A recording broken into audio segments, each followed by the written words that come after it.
This is my super rare BMW 540i. The last time you saw this car was a couple of months ago where I fitted a supercharger to it. In this episode, I'm going to be tuning it, attempting to make it run perfectly and seeing what power figures it produces in hopes that it will be able to go on a trip of a lifetime to the Nürburgring. But before adding more power, I need to replace some of the suspension and more importantly, upgrade the brakes so this old girl can handle the power. First thing to change, the front suspension arms. So we've got a forward arm, a rearward arm, and I'm going to be changing the full steering setup. So we've got track rod ends, we've got a pitman arm and a track control arm. Now this is a little bit different from a normal steering rack system. Let me explain. These are the new bits we've got thanks to Febby Bilstein. I love using their bits because they're OE matching quality. We have got the forward arm, which sits somewhere about there. The rearward arm. Now you may notice that this doesn't have a bush in it.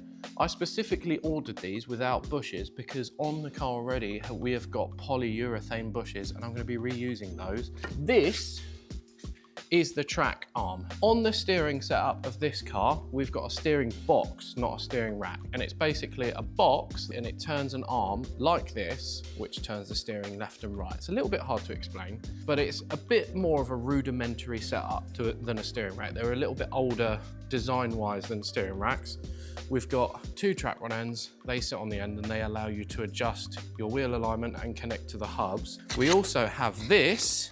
This is called a pitman arm. Now this is basically like a little idle arm that bolts to the subframe here, just like that. So you've got your steering box that connects to that ball joint. This connects to that ball joint, that connects to one wheel, that connects to the other wheel. And as that turns like that, in and out, it turns your wheels left and right. It's as simple as that. Let's get replacing it.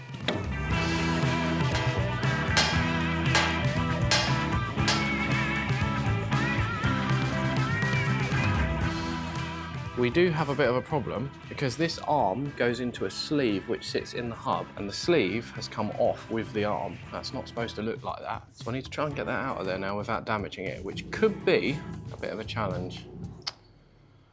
It's never simple, is it?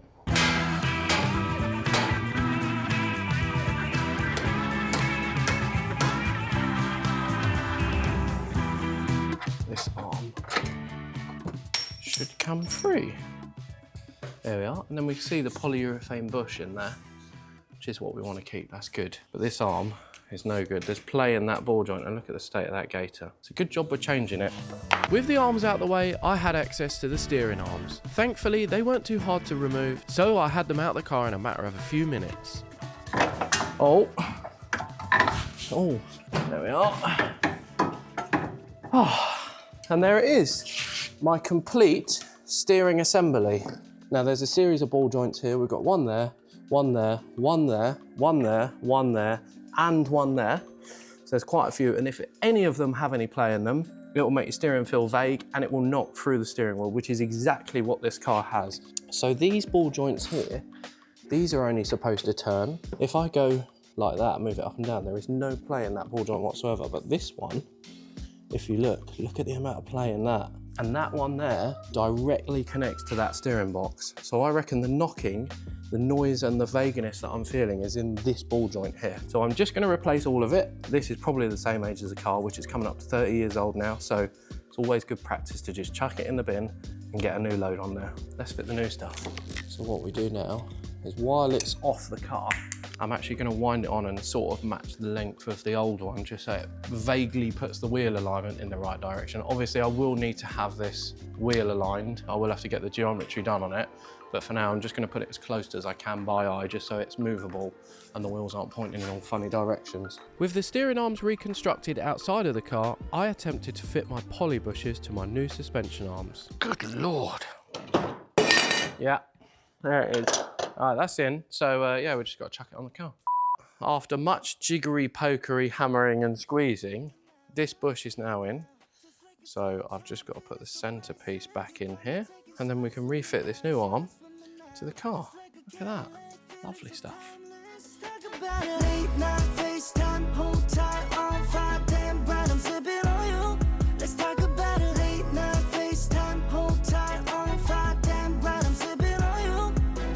Right, so that is the steering and suspension now complete and fully reassembled. Next up, brakes. Now these brakes on these cars are notoriously underbraked. They're way too small for what this is. They warp a lot, they overheat, they're rubbish. It's very similar with the E39 M5. They also came with single piston brakes, an M5 with single piston brakes. Come on, man. Best thing to do, upgrade them, which is what I'm gonna do now. I have got these. These are front brake discs from an E46 M3. They are larger, they are thicker, ventilated, and they're two-piece. This is an aluminium bell in the middle, and then we got the steel bell on the outside. Then I've got a little adapter here that goes behind the caliper, and that allows me to bolt on this. This is a 4-piston caliper from a BMW E38 740i Sport. This is going to really improve the braking performance of this car. You may have noticed I've stuck an Alpina sticker to the front of it. They're not Alpina brakes, but I like the sticker. Let's get cracking and film.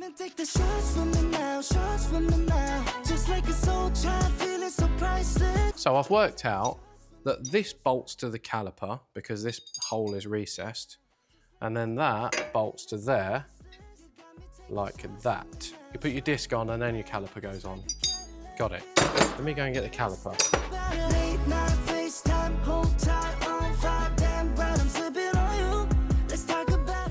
Time to pop this in here. Oh, that fits perfectly. Look at that. Oh, that is so nice. I've owned this car for 5 years now. I've always wanted to upgrade the brakes. They've always felt a bit rubbish. And I'm so glad I finally am. We have one completed big brake kit. That is very cool. All I need to do is bleed it, repeat this process on the other side, and then we're done. This is gonna be so much better than that original setup. Right, I can't hold this anymore. I've got to test fit it because the excitement's getting to me. Oh my goodness. I already had wheel spacers on this car. Genuinely didn't know about the wheel spacers or measure them or anything. Number one, that looks fabulous. Number two, look how close that wheel is to that brake caliper. I could not get a fingernail in there. That looks so much better. I'm well happy with that. Having seen the finished product on one side, I was motivated to do the other side and fit my new brakes without any issues. Once I'd done that, I had a quick walk around the car and did a quick bolt check.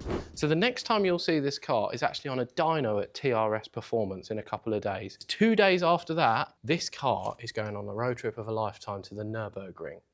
I'll see you in a couple of days. With only 4 days remaining before this car was set to go on a trip to the Nürburgring, I took the 540 down to Pete and Ned at TRS Performance. Before it went on the dyno, however, the wheels needed to be aligned, so Ned got the 540i up on the ramp to fit his specialist equipment and set my car up to suit my needs. Right, so this is Ned. Ned, you've done a full geometry. Is it geometry or alignment on I'd call it geometry. Now, explain to everyone what you've done, because you've adjusted quite a few aspects of the wheels on this car, haven't you? Yeah, sure. There's a few things that go into it. Camber, which is how angled in your wheels are going to be. So that's front and rear because you've got adjustable top mounts with these BCs. And then also toe, so that is where your wheels are pointing in and out. I didn't actually know this, quite interesting, but adjusting the toe determine how the car actually steers. Correct me if I'm wrong, if you toe out, it will turn in nicer and it will feel more direct.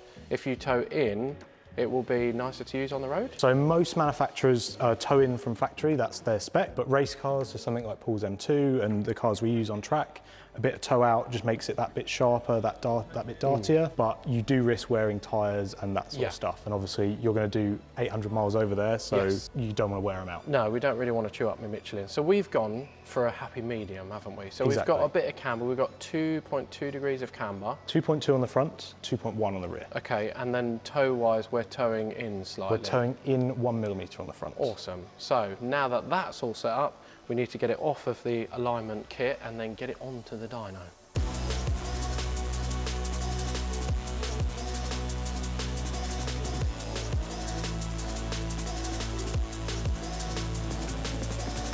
Here we go. It's so loud. It is so loud. Please don't blow up, please don't blow up, please don't blow up, please don't blow up, please don't blow up, please don't blow up.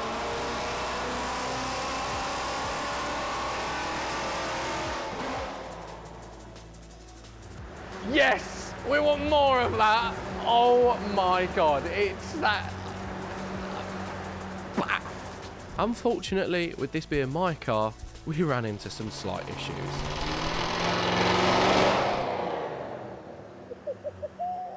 That sounded a lot better, that run. So Peter's had a bit of a trouble with, apparently it's got a soft limiter at 5,000 RPM. I've unplugged the traction control, there's a little flap on the inlet, so I'm hoping it's no longer got that limiter. I'm quite confident so far. It seems to be running quite happy. It seems to be producing quite good figures. Nothing's gone wrong.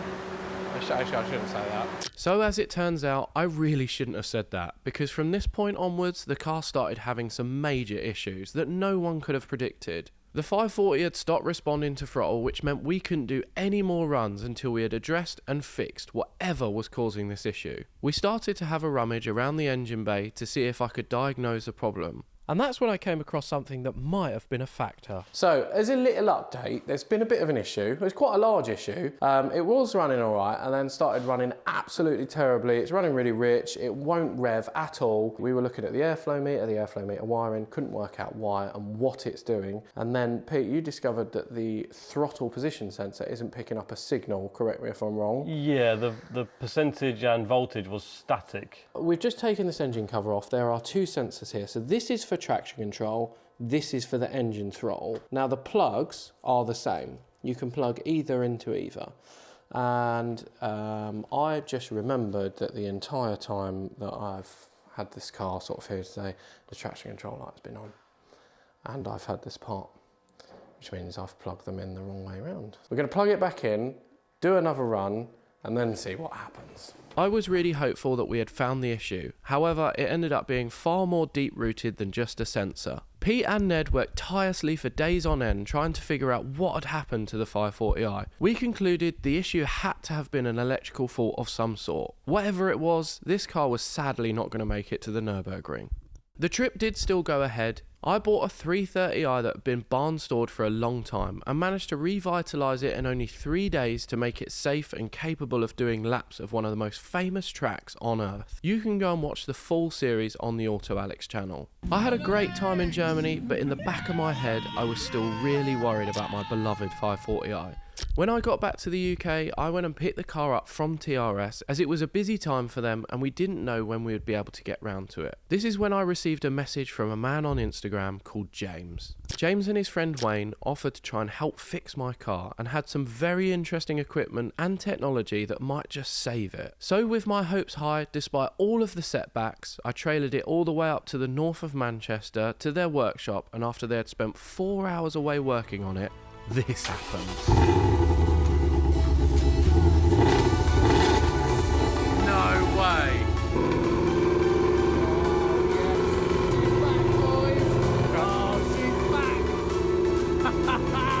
Okay, so as you can probably see, the 540i is now running and running really, really well. James and Wayne have been working on it for the last few hours or so. They've taken the original ECU apart, found the fault with it. We've now got another ECU on it with an emulator connected. An emulator is basically a box that allows you to tune an original ECU with a laptop while it's running. That's currently connected. As I say, it is now running and running really well, and they're now going to do a little dyno run with the car and see how it is and see if it makes decent power. Obviously it'll be way off the mark because it's back on an original tune now, but we're going to see how it is. What do we reckon, James? It's probably one I would have. Wayne is currently on the laptop and he is tuning the original ECU, which is through an emulator, which is really, really interesting. I've genuinely learned a lot today. If you look just there, he's got a little lambda readout and he's just doing what Wayne does and fiddling with some bits. Using his big brain. Using his very big brain. What do we reckon? We're gonna go for a little drive on the dyno? Yeah, we're not going to go and do skids on a roundabout or anything. I think we're a little way off that yet. Yeah. But you might get a little taste of a little noise of it, whooshing and huffing and popping and crackling and all that. Yeah. And that brings us to today. Today is the day where finally, after weeks of work, I'm going to collect the 540i. And to be honest, I'm really nervous. My friends James and Wayne have been working on it for the last few weeks. They've dynoed it, they got it running, repaired the ECU. They've been testing it over and over again. They've fitted some really cool parts to it, and today we're bringing it home.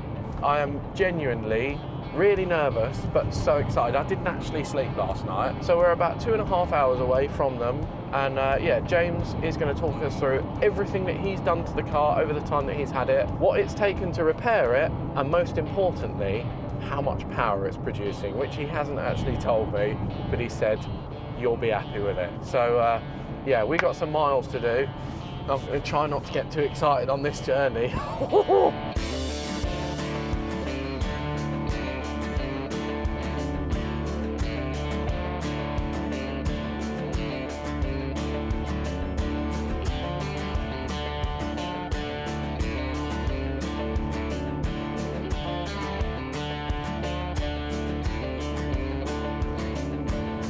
Right, so we have arrived up north in the land of bread cakes. Is it bread cakes or cobs or muffins? But we're very, very far up north. And we have got my 540i here. And obviously it's on the dyno. They've been doing a lot of work to this car. As you can probably see, it is still in bits. We've got the ECU in pieces over here. We've got the engine cover off of it. We've got diagnostic machines plugged into it.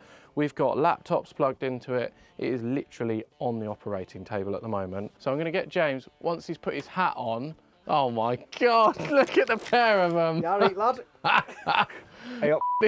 This is what we have to deal with when we come up north. But this is James. Nice to see you again. Yeah, and you. You have been doing, along with Wayne, obviously, a lot of work on this car. Yeah, it's been deep joy. Can you explain what you've done? Because it's a lot, isn't it? Obviously, this car originally came to you with an ECU issue. This car wouldn't run really at all. It wouldn't rev. It just about got off the trailer, I think, didn't it? Yes, it was really, really unhappy. And to be honest, I genuinely, well, we thought that it could be an internal engine issue. We had another engine lined up, basically, didn't we? We did, yeah. We thought that it was completely kaput. We were going through timing chains potentially slipped and bent valves and all sorts, but Mechanically, to this point, yeah, she's all right. Starting from the beginning, you and Wayne repaired the ECU. Yeah, so Wayne, the other one with the flat cap. Who, can we just say, his nickname is Wayne the Brain. Genuinely, these two guys here are probably amongst the most intelligent people I've ever met in my life. No, I genuinely, and I've seen these two use computers and whatnot, and I look at it and I just waft into space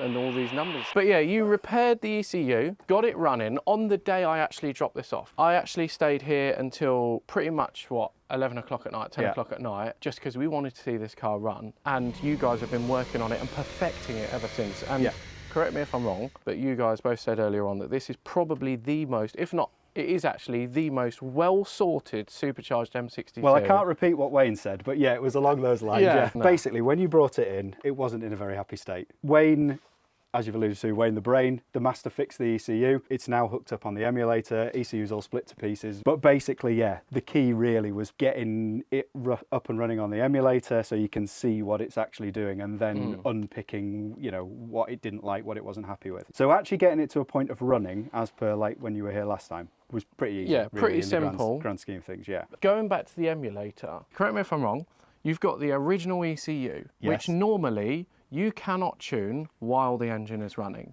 Correct. That is what you can do with a standalone ECU. So this one, it's an older car, obviously. That's essentially your OBD port. Yeah, so this doesn't have an OBD port inside. That's right. It's got a round plug in under the bonnet. So you can do what you can with a lot of other stuff, like read a map out of it, flash a map in it, but you can't really do much while it's running. So to put it in the most basic terms, the emulator allows you to tune an original ECU while it's running, while you're on the dyno, so that you don't have to take a file off, tune it, put it back on, run it again, take it off, tune it. It saves a lot of time, and it means you can really, really, really fine tune the ECU. And moreover than just the tuning element of it, so there's like the turbo E36s and stuff, which are the ones that I would, you know, do a lot with. It allows you to look at not just the map stuff, but the sort of program code, and I call it bend it, but adjust the ECU to do other things that it wouldn't be normally doing. So the turbo E36, for example, there isn't a turbo E36, but the factory ECU can run that. So you did that, obviously tuned the car, but you weren't able to do that properly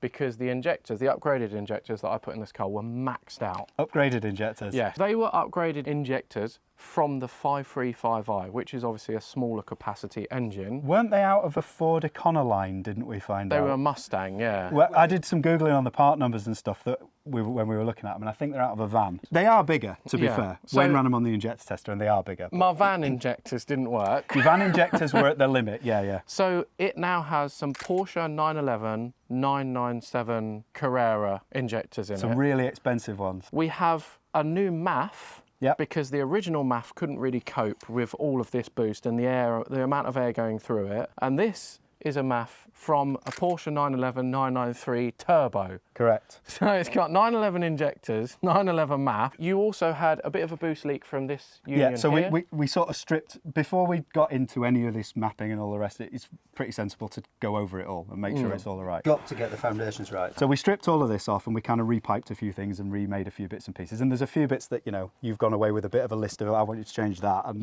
all the rest. But it's boost tight. We did all those bits and pieces. And then we almost immediately noticed that the original MAF sensor was maxing it out. So Wayne made you a new wiring loom to connect in on the 993 Turbo MAF, which is perfect. It's exactly the right size. Yeah, my original idea was to actually get rid of the MAF, run a map sensor as well, which goes straight into the inlet manifold, and run it on a standalone ECU. The disadvantages of that are that I wouldn't be able to have cruise control. Your traction control probably won't work either. It probably wouldn't run as smoothly and as usably and as well as it does now. Until I met you guys, I didn't realise how much you could do with an original ECU. Till I met Wayne, I didn't realise that either. It's amazing what you can do with a factory ECU. It's completely blown my mind. Am I right in saying you've enjoyed it?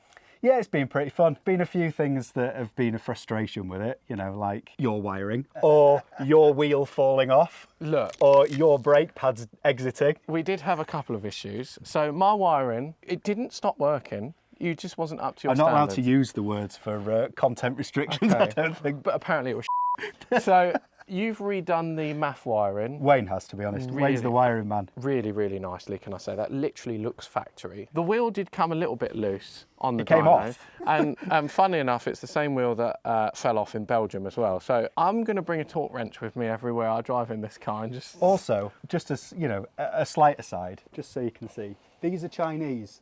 Yeah, Don't fit these. I think it They're might rubbish. be the wheel bolts, yeah. This car, I've never changed the rear brakes on it. They've always been fine. The pad material fell off. What pad material? But it didn't wear out. The corrosion got between the back plate and the pad material, and it fell off on the dyno. At 170 miles an hour, At yeah. 170 miles an hour. So there's a small issue with that. So yeah, you had a couple of issues with it, but overall it's been, you guys have enjoyed Yeah, it. it's been fun. It's nice not to do the same thing over and over again. You know, I do so many E46s and E36s with a turbo on them or whatever, and you know they're great and I love doing them. But it's nice to have something else that's a bit of a challenge that you've got to work towards. So you're fairly confident that this is going to be pretty reliable, usable. It depends who's driving it.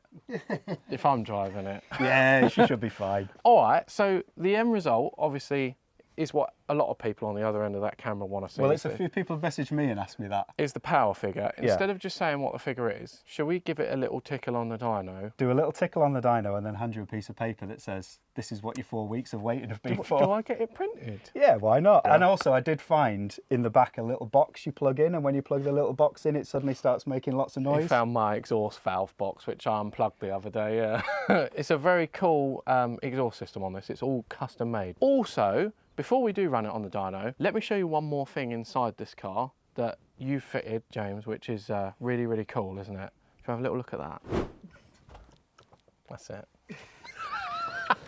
It was the flick at the end. What was that? Right. The camera was rolling for that, by the way. This is a data logger, Yep. which I just think is amazing. Well, you asked me about a data logger and you said, is there a way I can see some of this information from the ECU on the dashboard? And it just so happened the one you had seen is a mate of mine, Yeah. Magic, or Sorek as people know him, who makes the OEM Plus style data loggers for them. So yeah. this is Sorek. If you want one of these, message him direct on Instagram. I think he's Lord Sorek Yeah, on Lord Instagram. Sorek on Instagram. And then this shows us loads of data from the car. So Yep. we've got engine RPM, coolant temp, lambda, intake air. air temp, and we've got ignition angle at the moment. And you can pretty much set that up to display, well, whatever you want, to be honest. So Yeah. I've hidden you a button underneath the dashboard there that'll allow you to change the settings and stuff on it. It's great for seeing the live data. Obviously, that's cool. You can see what the coolant temperature is, and you can see what the intake air temp is. Because these gauges aren't always that reliable, are they kind of lie to you. They come up about 60, and then at 120 degrees, it'll say it's hot. Yeah. So, but the other thing that's really cool about this, so I've wired it up such that, I don't know if the camera can see, but you've got a USB plug down here, Yeah. which is actually hidden behind your cup holders. And when you have your laptop plugged into that, you can pull data logs off this as well. What that means is, if I'm ever abroad with this car or away or something like that, and I have an issue with it, because this car doesn't have a conventional OBD port, I can't really plug an OBD scanner into it. You could plug it in under the bonnet. I could plug my laptop into it. Yep. I could email you wherever I am in the world and say, with a little, need more boost. What's wrong with this car? And Yeah. you'll have a look at it and say. And likewise, the one that I've got, I can plug that into my laptop. I can flash a map to the ECU and stuff. So Yeah. essentially, that is now a USB interface into your car, Yeah. which is hidden behind there. There's also hidden behind the dashboard another loom I've put in. Yeah. That means if you want to put any extra sensors like oil pressure, oil temperature, Yeah, and you that's can fine. feed additional data into the data logger and stuff on the screen as well. So yeah, really cool little device. Genuinely, if you've got an old BMW, get one of these because they fit really nicely, they look really cool, they show you loads of important data that you wouldn't normally know. It's things like that, teamed with the little Apple CarPlay in Yeah. there as well. It's just It's like, an old car that's now got a few, Yeah. other tricks up its sleeve. So, shall we do a run on the dyno and And- finally show everyone what sort of power this car is now making? Let's do it. Yeah? Not gonna lie, I'm a bit nervous. I don't know why, Have you got a sweeping brush? Oh, don't say that. Oh my God.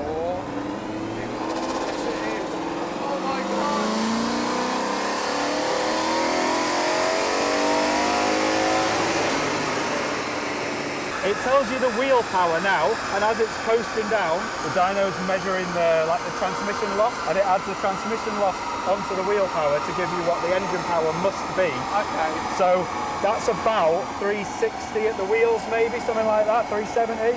But it'll tell you in a second what it actually is. Just bearing in mind, this engine started off with 287 horsepower. At the flywheel. At the so probably flywheel.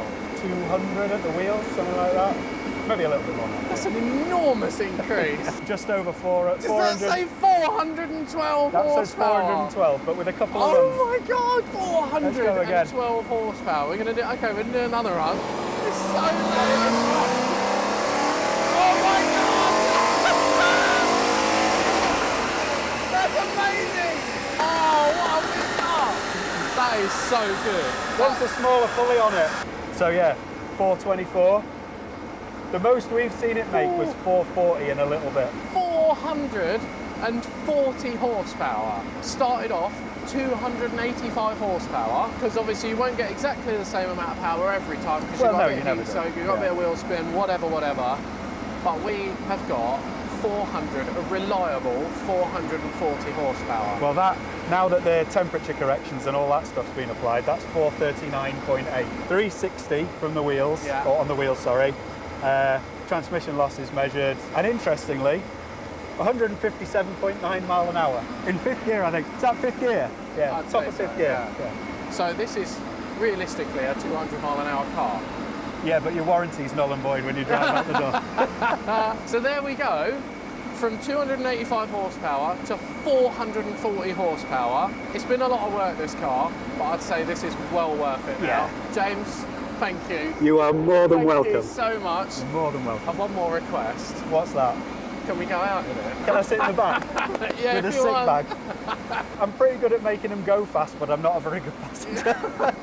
Well, we just go out for a little mooch. Yeah, Maybe we'll okay. go for some lunch. You're quite lucky there's a bypass just out there Oh. as well. So We're going to go out for a little drive. Should we go out for a drive, James? let's go out for a drive. I'm really nervous. Can I ask you a favour? Go on. Don't kill me. Oh my gosh. We're going out for a drive in a supercharged. My supercharged. Your supercharged. Oh my 540. God. Go on then. Oh my God.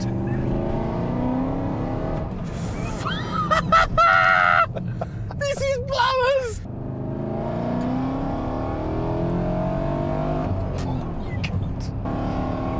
Oh my. This is so fast. I mean, you can't say what the speedo says, but it's up there. Oh, I didn't even look at that. I didn't even I mean, look. it was that many digits. Okay, was it really? Yes, that's why if you look at the camera, you'll see me looking kind of slightly uneasy. James, this is really fast. James, thank you so much. Honestly. Don't break it. So there we have it, the 540i. Tuning wise and running wise, are you petrified? It was the driving bit. Is now done and ready to go home. We're going to load this up onto the trailer on the back of the Touareg, and I'm going to go for another little drive, because honestly, this car is immense and I can't thank you guys enough. Wayne, thank you very much. You're welcome. And James, thank you very, Anytime, very you're much. welcome. I really appreciate it. If people want to find you guys, where can they find you, Wayne? Chipwizards.co.uk. Chipwizards.co.uk. And remember, if you've got a Porsche of any sort, correct me if I'm wrong, you're the man. Especially the old stuff. And James, where can people find you? E36JP on Instagram. And if you've got an old BM that you've put a supercharger on and broken, give them a bell. For now, let's get this back to the unit.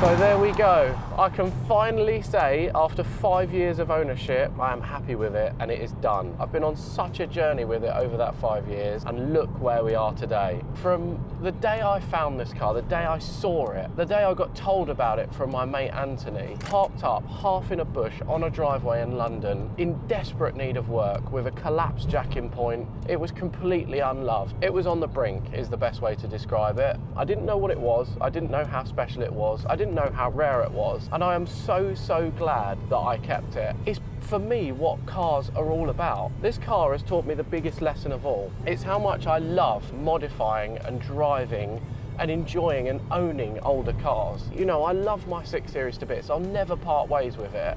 But this, for me, is a car that I love. Am I gonna say it? Maybe I like it more? I like it as much. I know that for sure. I don't know if I love it more. It is unspeakably fast. And it's so weird having a car for such a long period of time, and it's the same car, but it's just so much faster. It makes the same noise, but it gets down the road. It is childish. It is so childish, and I love it. I'm so here for it. It gets down the road really, oh my God, I actually have to concentrate. It's really fast, let me tell you. Oh, genuinely, it gives me the shakes, this car now. I've rebuilt the suspension on it as well. I never liked the rear suspension setup in E39 Touring. It is rubbish. It's boomy and bangy and juddery and not very nice. And I've spent ages working away to try and get the suspension setup on this car good, and to a point where I like it. It's now fully polybushed. It's got BC adjustable shocks in the rear, but I've refitted the air suspension, so it's adjustable and it self-levels, and I've got the BC racing coilovers on the front, and it works fantastically. It feels really good. There's no juddery. It actually handles really well, this car. It's a really capable car. It's just a very enjoyable and lovely and special car to drive.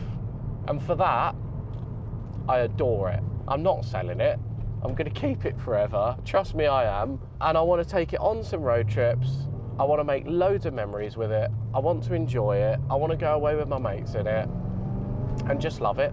I'm so happy with the way this car has turned out and the way it is. I also want to say a massive thank you to James and Wayne. They did so much work on this car and got it to such a nice point. It now runs really well. To say that this car's supercharged, it runs 440 horsepower, but it's on a stock ECU and the cruise control and everything works, is unbelievable, and I've learned so much from them, and it's given me confidence to go out there and do more builds and create more cool stuff. Massive thank you to Pete at TRS. He did loads and loads of work on this car, and I know that he had loads of trouble with it, and it was no fault of his at all. I want to make that genuinely really clear. It was a hardware issue with the ECU, and he tried and tried and tried. It got to a point where I sort of gave up with it, and I didn't really know what to do. If you're wondering what happened to the red 535i that this supercharger kit came off of, I actually put that car back to stock. I put the original BBS wheels from this car on it, made it a really nice car, serviced it, serviced the gearbox, did all the cooling system,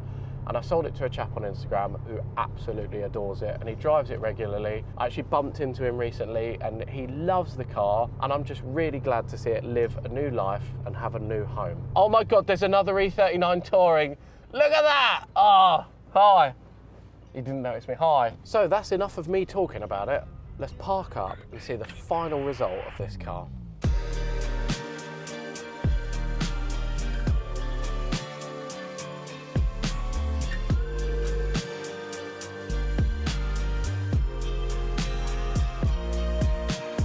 Just look at it. I think it looks amazing. I'm trying not to be biased. Genuinely, I think this car looks as good as it drives. From the wheels, to the Alpina splitter, to the headlights, to just everything.